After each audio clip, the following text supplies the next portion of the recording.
ఈరోజుకి parade ఉద్యమం తాలూకు highway దిగ్బంధనం 1 year అయిన సందర్భంగా ముఖ్యంగా ఆ రోజు జరిగిన సంఘటన ఒకసారి గుర్తు చేసుకుంటూ ఎలాంటి భయానక వాతావరణం ఉందో చూస్తే అర్థమవుతూ ఉంది. ముఖ్యంగా ఇక్కడ గత ప్రభుత్వంలో ఏదైతే చేశారో విశ్వేశ్వరరెడ్డికి భూమి ఇచ్చిన విధానం, భూసేకరణ చట్టాన్ని తొంగలో దొక్కి గ్రామ సభను వదిలేసి అక్కడ ఉపాధిని కూడా పట్టించుకోకుండా సామాజిక అంశాలు పరిశీలన లేకుండా వెళ్ళి ఆ ఫలితంగా ముఖ్యంగా బిల్లులు రాక అప్పుడు ఇబ్బంది పడ్డ వినోద్ యాదవ్ లాంటి వాళ్ళు ఈ ప్రభుత్వాన్ని నమ్మి మద్దతు ఇస్తే ఇక్కడ కూడా అదే జరిగిన పరిస్థితితో అతను లైవ్ సూసైడ్ చేసుకున్న రైతు కాదు. ముఖ్యంగా ఆ కుటుంబానికి ఇప్పటివరకు న్యాయం చేయని పరిస్థితి ఒకవైపు ఉండగా ఈ ప్రభుత్వం ఆ ప్రభుత్వం మీద ఎన్నో ఆరోపణలు చేశారు.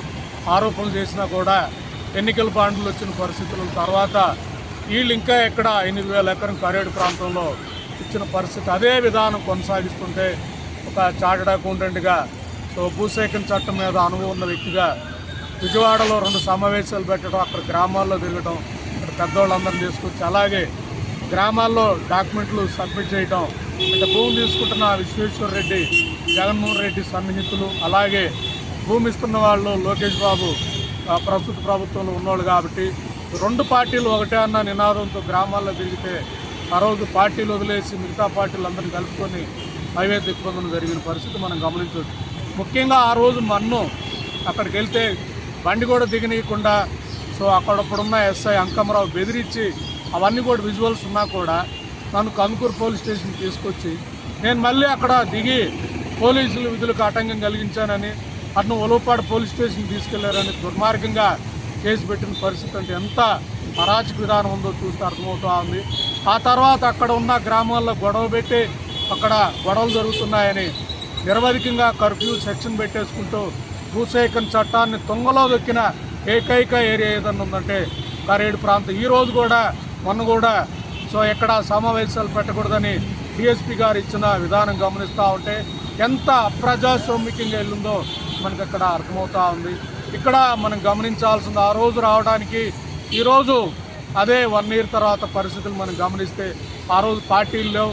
తర్వాత ఈ పార్టీలు మనుషులు వచ్చి మొత్తం కూడా బలహీనపరుస్తున్న ఈ విధానంలో ముఖ్యంగా ఆమ్ ఆద్మీ పార్టీగా నేను నిలబడతాను కూడా. ఎందుకంటే అక్కడున్న రైతు కూలీలకి ఇబ్బంది ఉందని ఒక ఆర్టికల్ రిపోర్టే రాసి ఒక చార్టెడ్ అకౌంటెంట్గా భూసేకరణ చట్టం ప్రకారం పరిహారం వస్తుంది, లేదా వాళ్ళు కోల్పోయిన ఉపాధి ప్రకారం ఒక్కొక్క కుటుంబానికి 30-40 లక్షలు పరిహారం ఇవ్వాలని కలెక్టర్కి అందరికి ఇచ్చినా కూడా ఇప్పుడు వరకు స్పందన లేదు. దాని మీద మనం రామాయపట్నం దగ్గర ఉన్న చేవూరు వాళ్ళ మొన్న రోడ్డు దిగ్బంధనం కానీ గమనిస్తే మనకి ఎంత నిర్లక్ష్యం వహిస్తున్నారో అర్థమవుతూ ఉంది.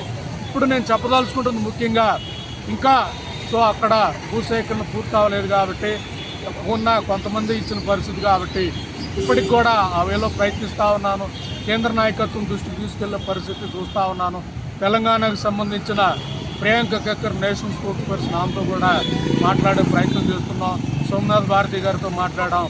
మొత్తం మీద కరేడులో ఆమ్ ఆద్మీ పార్టీ తాలూకా నాయకత్వాన్ని తీసుకొచ్చి భూసేకరణ చట్టం ముఖ్యంగా తెలంగాణలో మన ఫార్మాసిటీకి సంబంధించి మన నాయకత్వం ఎలా అయితే స్పందించిందో అలా కరేడు మీద కూడా స్పందించే విధంగా ముఖ్యంగా మా మీద పెట్టిన కేసులు ఆ తర్వాత చూస్తే మా పార్టీ మీద దాడి చేసి నన్ను బెదిరించి మళ్ళీ నాకు ఎమ్మెల్యే బెదిరించి ఫోన్ చేసి మళ్ళీ నా మీదే కేసు పెట్టి మొన్న కూడా కోర్టులు అటెండ్ అయిన పరిస్థితి కాబట్టి నేనేమి దొంగతనం చేయలేదు.